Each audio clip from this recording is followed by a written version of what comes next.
Magandang buhay sa ating lahat. Ito po ang aking menu for today is karning karnero. Kasi mamarinate natin siya sa ito yung ating spices ng Saudi. And of course, paminta. And asin. Mikos-mikos lang natin.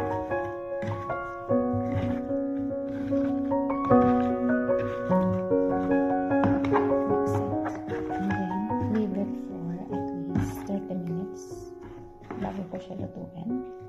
So, kailangan mo natin i-marinate. So, for 30 minutes ang ready ko na din yung aking lagyan ng karne. Ayan. Hindi ko yung patatas kasi para hindi masunog yung aking lulutuin. Siyempre, pwede rin kainin din pa. Pang-ulam din po.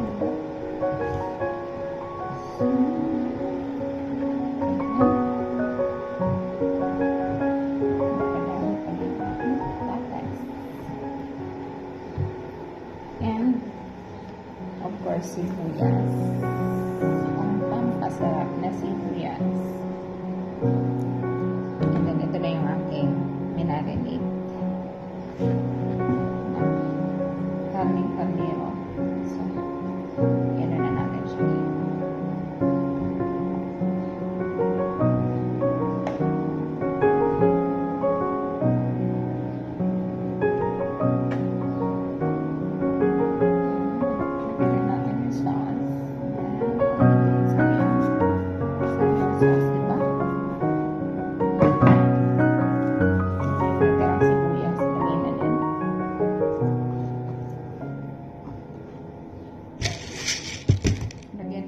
Pamintang buo